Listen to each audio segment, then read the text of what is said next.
Robert had been running the electronics store for almost a decade now. He'd seen hundreds of people come through those doors looking for work, and he liked to think he had a gift for sizing people up quickly. 5 minutes into a conversation, he could tell you whether someone was going to make it or not. At least that's what he believed. It was a Tuesday morning when the application landed on his desk. The name at the top read Chris Martinez. Robert picked up his coffee and started reading through it with one eye while checking his emails with the other. 2 years of unemployment. That was the first red flag. In Robert's mind, good workers always found work. If someone had been sitting at home for 2 years, there had to be a reason.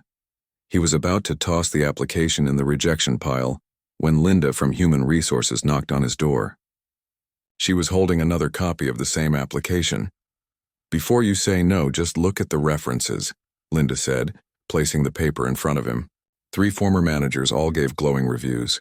One of them even called us directly to recommend this person. Robert sighed. They were short on people, that much was true. The warehouse was struggling to keep up with orders, and the sales floor wasn't much better. He glanced at the references again. They were good, he had to admit. Maybe too good. "Fine," he said, leaning back in his chair. "Set up an interview for tomorrow. But I'm not making any promises." The next day, Robert was running late. He'd been dealing with a supplier issue all morning and hadn't had time to review the application again. When Linda called to say the candidate had arrived, he told her to send them in. Chris walked into the office wearing clothes that had clearly seen better days. The pants were pressed but faded. The shirt was clean but had a small stain near the collar that someone had tried very hard to remove. Chris's handshake was firm enough, but there was something hesitant in the way they moved. They sat down carefully, like someone who was trying not to take up too much space. Robert started with his usual questions. "Where did you work before? Why did you leave? What are your strengths?" Chris answered each question quietly, giving short responses and looking down at their hands more often than making eye contact. Robert found himself getting impatient. He needed people with energy, with confidence. The sales floor was competitive. You had to be able to walk up to customers and convince them to buy. This person seemed like they'd rather disappear into the walls. "So you've been unemployed for 2 years, Robert said, not bothering to hide the skepticism in his voice. "That's a long time. What have you been doing with yourself?" Chris hesitated, then started to explain something about family circumstances and going back to school.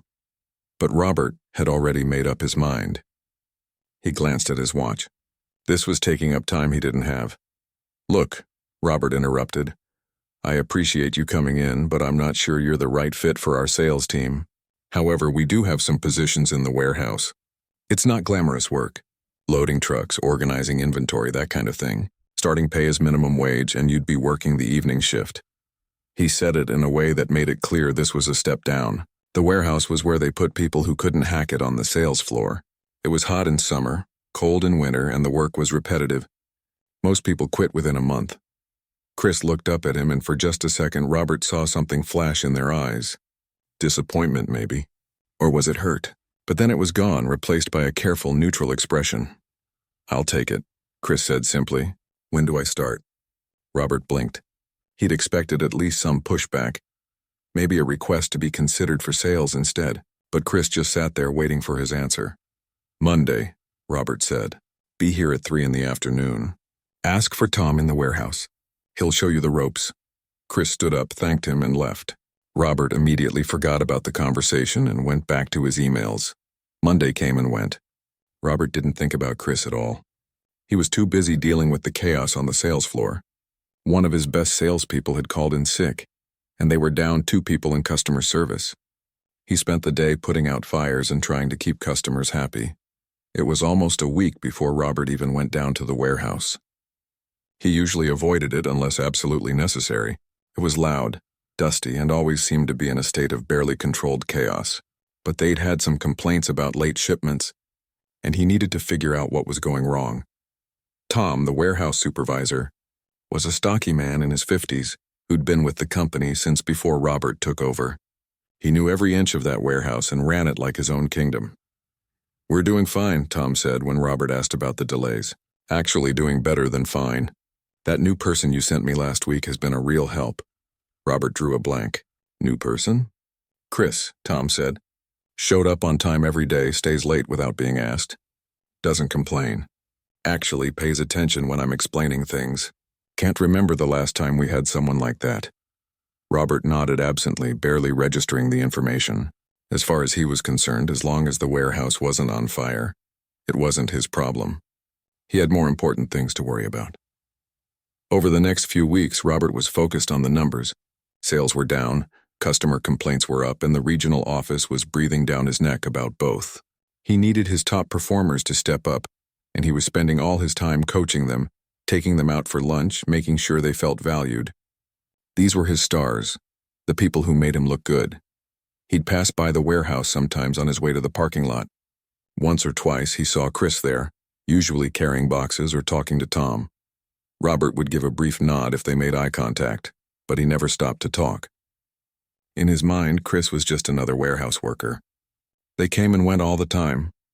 What Robert didn't see was the way other workers had started going to Chris with questions. He didn't notice that Chris had quietly reorganized an entire section of the warehouse to make it more efficient. He didn't hear Tom telling Linda in HR that Chris was the best hire they'd made in years. Robert was too busy looking at the people he'd already decided were important to notice the person he'd written off from day one. And that was going to turn out to be the biggest mistake of his career. 3 months had passed since Chris started working in the warehouse. Every morning, Chris would arrive 30 minutes early. Not because anyone asked, but because that's just how Chris worked. While other employees would roll in at the last possible minute, Chris would already be checking the day's shipment schedule and making sure everything was ready to go. Tom noticed it first. He'd been running that warehouse for 15 years, and he'd seen every type of worker you could imagine. The lazy ones who did the bare minimum, the complainers who found fault with everything, the ones who worked hard for a week and then disappeared. But Chris was different.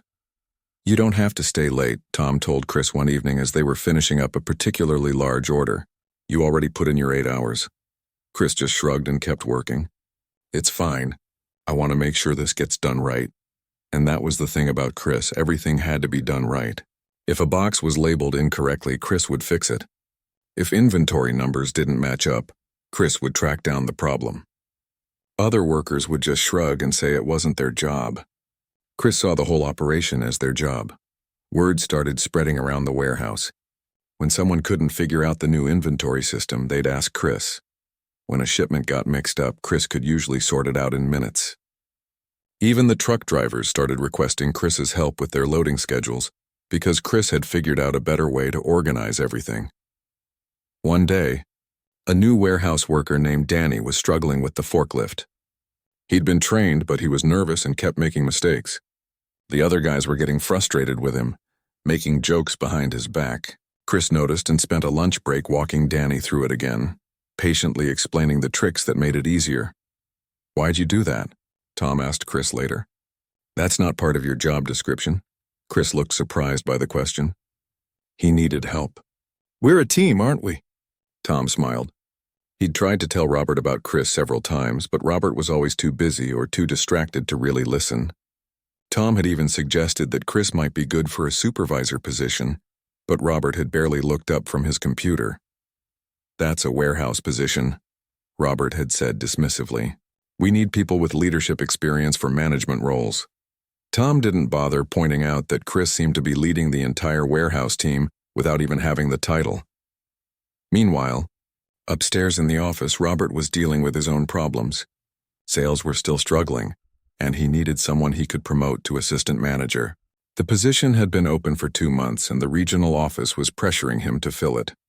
Robert had his eye on Kevin. Kevin was 26, always wore expensive suits, and had a confidence that filled up whatever room he walked into. He'd only been with the company for 8 months, but he talked a good game. He knew all the right buzzwords. He'd take clients out for lunch and come back with stories about closing deals. Robert saw himself in Kevin, or at least the version of himself he liked to remember. "Kevin's our guy," Robert told Linda one afternoon. "He's got that spark. That's what we need in leadership." Linda looked uncomfortable. "Have you considered anyone else? Maybe someone who's been with us longer?" "Experience isn't everything," Robert said. "Sometimes you just know when someone's got what it takes." The irony of that statement would haunt him later. Robert announced Kevin's promotion at the next staff meeting. He made a big deal out of it, talking about Kevin's potential and his bright future with the company. Most of the sales staff clapped politely. A few exchanged glances that Robert didn't catch. In the back of the room, Chris sat quietly. Chris had been called up from the warehouse to attend the meeting. Something about company policy requiring all departments to be present. When Robert announced the promotion, Chris's expression didn't change much. Just a slight tightening around the eyes, a small nod. Then it was gone. After the meeting, Chris went back to the warehouse and got back to work. Tom saw the look on Chris's face and knew what had happened. "You okay?" Tom asked. "Yeah," Chris said. "I'm fine. It's not like I expected anything different." But Tom could tell it stung. Chris had been quietly hoping that someone might notice the work being done down in the warehouse. That someone might see past the worn-out clothes and the quiet demeanor and recognize what was actually there. That evening, Tom tried one more time to talk to Robert. He caught him in the parking lot just as Robert was getting into his car. "Got a minute?" Tom asked. Robert checked his watch. "Make it quick. I've got a dinner meeting." "It's about Chris," Tom said. "The person you hired for the warehouse a few months back. I just wanted you to know, they've been incredible. Prevented 3 major shipping errors this month alone, saved us thousands of dollars, and the other workers actually listened to them. I think you should consider them for something bigger." Robert nodded, but his mind was clearly elsewhere. "That's great, Tom. Keep up the good work down there." And then he drove off, leaving Tom standing in the parking lot shaking his head. The truth was, Robert had completely forgotten about Chris. In his mind, the warehouse was just a place where boxes got moved around. He didn't see it as a critical part of the operation. He certainly didn't think of it as a place where future leaders might be working. Robert was focused on the visible people, the ones who spoke up in meetings, the ones who dressed well and shook hands confidently, the ones who reminded him of himself. He'd built his entire management philosophy around trusting his gut, around making quick decisions based on first impressions, and his gut told him that Kevin was a winner. Kevin had that look. Kevin knew how to talk to people. Sure, there had been a few small issues with Kevin's paperwork not being quite right, and a couple of customers had complained about promises Kevin made that didn't pan out, but Robert chalked that up to growing pains. Kevin was still learning. He'd figure it out. What Robert didn't know was that Chris had already figured it out. Chris understood the business better than most people who'd been there for years. Chris could look at a supply chain problem and see the solution immediately. Chris could handle difficult customers with patience and skill. Chris could manage people without them even realizing they were being managed. But Chris did all of this quietly, without fanfare, in a warehouse that Robert barely thought about. And because Robert had decided on that first day that Chris wasn't management material, he never looked close enough to see what was actually there. It would take a disaster to open his eyes, and that disaster was coming sooner than anyone expected. The email came on a Wednesday morning. Robert was drinking his coffee when he saw the subject line, "Urgent Account Review Meeting, Friday 9 a.m. It was from Patricia Hayes, the regional director. Robert's stomach dropped. Patricia didn't schedule urgent meetings unless something was seriously wrong. He opened the email and felt his mouth go dry. Their biggest client, Westfield Retail Group, was pulling their account. They represented almost 30% of the store's annual revenue. The email didn't give details, just said they'd discuss it in the meeting. Robert immediately called Patricia's office. "What happened?" he asked as soon as she picked up. Patricia's voice was cold. "That's what I'd like to know, Robert. Westfield says they've been dealing with incorrect orders, missing shipments and broken promises for the past 2 months. They're done. They're moving their business to our competitor." Robert felt the room spin. 2 months? Why didn't anyone tell me? According to their complaint file, they told you multiple times. Or rather, they told your assistant manager, Kevin, who apparently assured them everything was fine and that the problems were isolated incidents. After he hung up, Robert called Kevin into his office. Kevin walked in with his usual confident smile, but it faltered when he saw Robert's face. "Westfield is leaving us," Robert said flatly. "Tell me what's been going on." Kevin's confidence cracked like thin ice.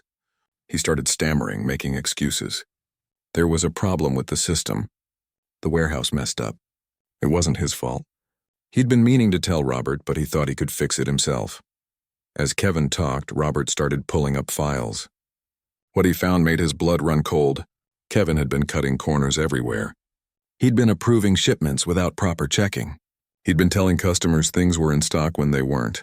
He'd been covering up mistakes instead of fixing them. And when things went wrong, he'd been blaming other departments. The numbers added up to a nightmare. Between lost inventory, rushed shipping costs, and angry customer refunds, Kevin's mistakes had cost the company over $200,000. And now they were about to lose their biggest client on top of it. "Get out," Robert said quietly. "Go home. We'll talk about your future here later." After Kevin left, Robert sat alone in his office with his head in his hands. This was bad. This was career-ending bad. He needed a plan, and he needed it fast. Thursday morning, Robert called an emergency staff meeting. Everyone squeezed into the conference room: sales staff, customer service, even the warehouse crew. People were whispering nervously. They all knew something big was happening. Robert stood at the front of the room and laid it out. Westfield was leaving.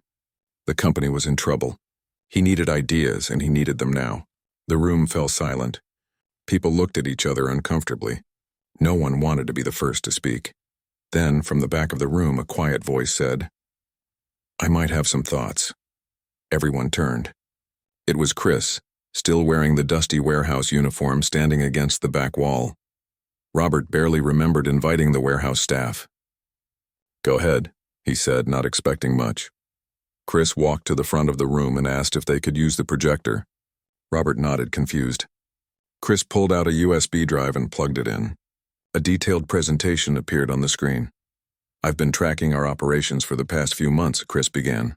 "I noticed some patterns that might explain what went wrong." What happened next left Robert speechless. Chris walked through a complete analysis of their problems. Every missed shipment, every incorrect order, every customer complaint. Chris had documentation for all of it. Charts showing when things started going wrong, graphs comparing their performance to industry standards, a timeline that lined up perfectly with when Kevin took over as assistant manager. But Chris didn't stop there. Chris presented a complete recovery plan, new protocols for order verification, a system for catching errors before they reached customers, a communication structure so problems got reported immediately instead of being hidden, even a proposed schedule for reaching out to Westfield with specific solutions to their complaints. The presentation lasted 20 minutes. When it was over, the room was dead silent. Then Tom started clapping. Others joined in. Soon everyone was applauding except Robert, who just stood there feeling like an idiot. "Where did this come from?" Robert finally asked. Chris shrugged. "I've been working on it for a while. I kept trying to submit suggestions through the company feedback system, but I never heard back, so I just kept documenting everything, thinking maybe someday someone would want to see it." Robert felt his face burning. He vaguely remembered deleting a bunch of suggestion box submissions without reading them. He'd assumed they were just complaints from employees who didn't understand how things worked. After the meeting, several employees came up to Chris, asking questions and offering to help implement the plan. Robert noticed how naturally people responded to Chris, how they seemed to trust Chris's judgment without question. It was the kind of respect you couldn't fake, the kind you had to earn. Linda from HR pulled Robert aside. "Did you know Chris has an MBA?" she asked quietly. Robert stared at her. "What?" "It's in the personnel file. Business management. Finished it 2 years ago. Also has 5 years of experience as an operations manager at a major retail chain." "I thought you knew." Robert felt like the floor had disappeared beneath him. The 2-year gap in employment. Chris's parent had terminal cancer. Chris took time off to be a caregiver while finishing the degree at night. "It's all in the application. The one you interviewed Chris with." Robert went back to his office and pulled up Chris's file. There it was, everything Linda had said. A degree from a respected university. Stellar work history. References from former managers who called Chris a miracle worker. Letters of recommendation that praised Chris's ability to turn around failing operations. He'd had all of this information from day one. He just never bothered to actually read it. He'd looked at Chris, seen someone quiet and worn down, and decided that was all there was to see. Now he understood what Tom had been trying to tell him. What the warehouse crew already knew, what everyone except Robert had figured out. He'd been sitting on top of a gold mine and treating it like dirt. Robert picked up the phone to call Chris into his office. He'd offer the assistant manager position. Better pay, better hours, a real chance to use those skills. He'd fix this. But when Chris walked in and Robert started making the offer, Chris held up a hand. "I appreciate it, Mr. Henderson," Chris said quietly, "but I need to tell you something. I've accepted another position. I'm giving my 2 weeks' notice." Robert felt like someone had punched him in the stomach. "You're leaving? But we need you. I need you." Chris sat down in the chair across from Robert's desk, looking calm and composed. It was a different version of the person who'd walked into this office 6 months ago, nervous and avoiding eye contact. Or maybe, Robert realized, this was who Chris had always been, and he'd just been too blind to see it. "A company called Technic Solutions reached out to me 3 weeks ago," Chris explained. "One of the truck drivers who delivers to us also delivers to them. He told their operations manager about some of the improvements I'd made here. They called me in for an interview." Robert's mind was racing. 3 weeks ago? "Why didn't you tell me?" Chris gave him a look that was both patient and sad. "Mr. Henderson, you barely knew my name until yesterday. Why would I tell you about a job interview?" The words stung because they were true. Robert had probably passed Chris in the hallway 100 times and never once stopped to have a real conversation. He'd never asked about Chris's background, never inquired about career goals, never showed any interest beyond whether the warehouse was running smoothly. "What are they offering you?" Robert asked, already knowing he probably couldn't match it. "Operations manager position. Good salary, full benefits, and they actually want to hear my ideas." Chris paused, then added quietly, "They spent 2 hours in the interview asking about my experience and my vision for improving their systems. They read my entire resume. They asked questions about my MBA thesis." Robert winced. He couldn't even remember if he'd made it past the first page of Chris's application. "I can offer you assistant manager," Robert said, hearing the desperation in his own voice. "I can match their salary, maybe even beat it." Chris shook their head. "It's not about the money, Mr. Henderson, it's about respect. When I first came here, I was going through the hardest time of my life. My mother had just passed away after 2 years of illness. I'd used up all my savings taking care of her. I was emotionally exhausted and financially broke. I needed a job, any job, just to get back on my feet." Robert sat back in his chair, feeling worse with every word. "I came to that interview prepared," Chris continued. "I brought my portfolio, my references, my ideas. I was hoping for a chance to do what I'm actually trained to do. But 5 minutes in, I could tell you'd already made up your mind about me. The way you looked at my clothes. The way you cut me off when I tried to explain my background. You offered me the warehouse position like you were doing me a charity." "I didn't mean it that way," Robert started, but Chris held up a hand. "Maybe you didn't. But that's how it felt. And you know what? I took it anyway because I needed the job. I told myself I'd work hard, prove myself, and eventually opportunities would come. I did everything right. I showed up early, stayed late, helped everyone, improved systems, saved the company money, and you never noticed any of it." Robert opened his mouth to argue but realized he had no defense. Everything Chris was saying was absolutely true. "I submitted ideas through your suggestion system," Chris said. 11 different proposals over 6 months. I never got a single response. Not even a "we'll think about it." Tom told you about my work multiple times. You ignored him. I watched you promote Kevin after 8 months while I'd been here longer, working harder with better qualifications. And the only reason you're talking to me now is because everything fell apart and you're desperate." The words hung in the air like smoke. Robert felt smaller than he'd ever felt in his life. "I'm sorry," he said, and he meant it. "You're right about everything. I judged you unfairly from day one, and I never gave you a fair chance. I was wrong."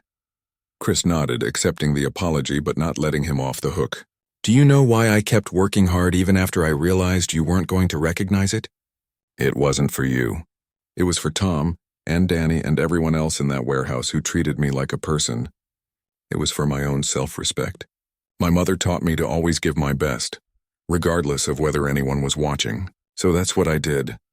Robert thought about his own management philosophy. All those years of trusting his gut, making snap judgments, promoting people based on confidence and appearance. How many other people had he overlooked? How many talented employees had he pushed aside because they didn't fit his narrow idea of what success looked like?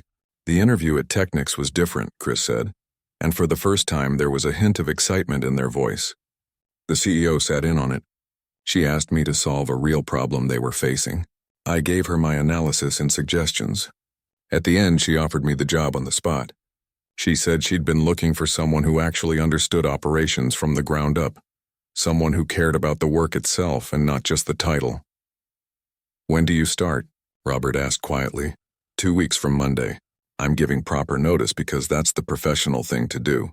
And because Tom doesn't deserve to be left in a bad situation, I'll document everything I've been doing and train whoever you want to take over my responsibilities. Robert nodded, feeling numb. "And the recovery plan for Westfield?" Chris pulled out a folder from under their arm. "It's all in here. Step-by-step instructions. Anyone with basic management skills should be able to follow it. I've also included Tom's contact information. He knows the plan inside and out. He can help implement it." "You're really going to leave us with the solution even though you're leaving?" Chris stood up to go. "Like I said, it's not about you, Mr. Henderson. It's about the other people who work here, the ones in the warehouse who became my friends, the customers who deserve better service. I don't want to see this place fail just because you made bad decisions." As Chris reached the door, Robert had to ask the question that had been burning in his mind. "That first interview when I offered you the warehouse job instead of sales, why didn't you push back?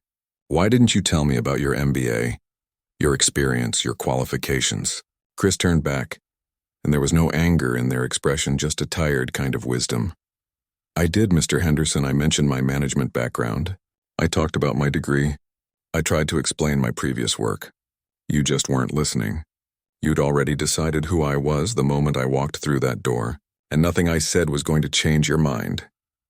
Chris left, closing the door softly behind them. Robert sat alone in his office, staring at the folder Chris had left on his desk. Inside was the solution to his biggest crisis, handed to him by the person he'd treated as invisible for 6 months. He'd been given a gift, and he'd thrown it away. Now he had to live with that choice. The next 2 weeks were the hardest of Robert's career. Chris came to work every day, trained the warehouse staff on the new systems, and helped implement the recovery plan. Meanwhile, Robert had to face Patricia in the regional office. The meeting on Friday had been brutal. "You promoted someone after 8 months without proper vetting," Patricia had said, her voice ice cold. "And you had a qualified operations manager working in your warehouse for 6 months without even realizing it. This isn't just about losing Westfield. This is about fundamental failures in leadership." Robert had been put on a performance improvement plan, 60 days to turn things around or he'd be out. Kevin had been demoted back to regular sales staff, and half his salary would go toward covering the damages he'd caused. Robert knew Kevin would probably quit within a month. Good riddance. But the real punishment wasn't the formal write-up or the threat of termination. It was watching Chris work alongside him, knowing what he'd lost. Chris remained professional and courteous, but there was a distance there now. The opportunity was gone. That bridge had been burned. On Chris's last day, the warehouse staff threw a small goodbye party during lunch. Robert watched from the doorway as people hugged Chris, exchanged phone numbers, and promised to stay in touch. Tom gave a short speech about how Chris had made everyone better at their jobs just by being there. Several people had tears in their eyes. Robert had bought a card and a gift certificate, thinking it was the least he could do. But as he approached with it, he suddenly felt foolish. What was a $50 gift card compared to 6 months of disrespect? He handed it over anyway. Chris accepted it graciously and thanked him. That somehow made Robert feel even worse. After Chris left that afternoon, Robert walked through the warehouse. It felt different now. He actually looked at it, maybe for the first time. He saw how organized everything was. The new labeling system Chris had created. The efficiency improvements that had cut processing time by 30%. The break room bulletin board where Chris had posted motivational quotes and recognized workers who went above and beyond. Tom found him standing there. "You okay, boss?" "I really messed up, didn't I?" Robert said. Tom didn't sugarcoat it. "Yeah, you did. But the question is, what are you going to do about it?" That question haunted Robert for weeks. He threw himself into implementing Chris's recovery plan. It wasn't easy. Without Chris there to explain the nuances, Robert had to figure things out himself. He spent time in every department, actually talking to people, learning what they did and why they did it. He started reading the suggestion box submissions. Really reading them. Some were complaints, sure, but others were brilliant ideas he'd been ignoring for years. He called Westfield personally and walked them through the new protocols. They were skeptical at first, but Robert was honest. He told them about the mistakes, the changes being made, and the person who'd designed the recovery system. He didn't take credit for Chris's work. In fact, he gave Chris full credit. Westfield agreed to a trial period. It was something. Working the warehouse shifts himself was humbling. Robert hadn't done physical labor in years. His back ached. His hands got calloused. He came home exhausted every night, but he also gained a new appreciation for how hard everyone worked and how complex the operation really was. These weren't just people moving boxes. They were the backbone of the entire business. One evening, about 6 weeks after Chris left, Robert was closing up when Linda stopped by his office. She had her tablet in hand and a strange expression on her face. "You need to see this," she said, pulling up a business news website. The headline read, "Technic Solutions reports record quarter, credits new operations manager." There was a photo of Chris, dressed professionally, smiling confidently. The article talked about how Chris had transformed their struggling logistics division in less than 2 months. Efficiency was up 40%. Costs were down. Employee satisfaction scores had jumped. The CEO was quoted calling Chris the best hire we've made in a decade. Robert stared at the photo. This was the same person he'd offered minimum wage and evening shifts in a warehouse. The same person he'd barely looked at during that first interview. "They promoted Chris to director level last week," Linda said quietly. "I have a friend who works there. She says everyone in the company knows Chris's name now. They're already talking about Chris being in senior leadership within a year." Robert closed his laptop slowly. "Good," he said, and he meant it. That's where Chris should have been all along. 3 months after Chris left, Robert was called to another meeting with Patricia. He walked in expecting the worst, but Patricia actually smiled when she sat down. "The numbers are improving," she said. "Westfield decided to stay on as a client. Customer satisfaction is up. And I've been hearing interesting things about changes in your management style." Robert nodded. "I've been trying to do better. I heard you personally trained the new warehouse supervisor, that you're spending time in every department, that you've implemented a mentorship program for new employees, that you actually read the suggestion submissions now." She leaned back in her chair. What changed? Robert thought about how to answer that.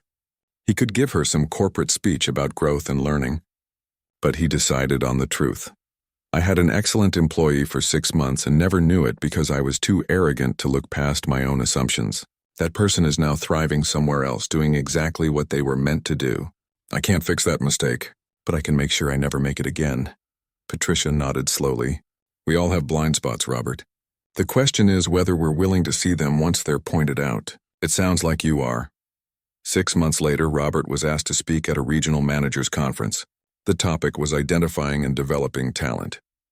He stood at the podium looking out at dozens of managers, all confident they knew what they were doing, just like he'd once been. He started his presentation with a photo. It was a picture from the warehouse showing Chris in work clothes carrying a box. He'd found it in the company archives. "This person worked for me for 6 months," Robert began. "They had an MBA, 5 years of management experience, brilliant ideas that could have saved us hundreds of thousands of dollars, and I never knew any of it because I decided in the first 5 minutes of meeting them that they weren't important." He let that sink in for a moment. That person is now a director at our biggest competitor. They're being talked about as future executive material, and they got away because I was too busy looking at people who seemed impressive to notice the person who actually was impressive. Robert clicked to the next slide. It showed the cost of his mistake in hard numbers. Lost revenue, recruitment costs, the opportunity cost of 6 months of missed potential. "This is the most expensive lesson I've ever learned," he continued, "and I'm here to make sure you don't have to learn it the same way I did." He spent the next hour talking about unconscious bias, the importance of thorough vetting, and the danger of snap judgments. He talked about listening to your team, really listening, about looking past appearances and first impressions, about the fact that quiet competence is often more valuable than loud confidence. After the presentation, several managers came up to him with their own stories. Times they'd overlooked someone, times they'd made assumptions, times they'd let great people slip through their fingers. Robert kept that photo on his desk. not as a trophy or a reminder of what he'd lost, but as a constant check on his own judgment. Every time he interviewed someone new, every time he was tempted to make a quick decision about a person, he'd look at that photo and remember. He'd learned that the most dangerous words a manager can say are, "I can tell in 5 minutes," because sometimes the best people are the ones who don't fit into those 5-minute judgments. Sometimes they're quiet. Sometimes they're worn down by life. Sometimes they don't look like what you expect success to look like. And if you're not careful, if you don't look deeper, you'll miss them completely. You'll send them down to the warehouse and forget about them, never knowing you had exactly what you needed right in front of you all along. Robert learned his lesson. But he learned it the hard way, and he learned it too late. That was something he'd have to live with for the rest of his career.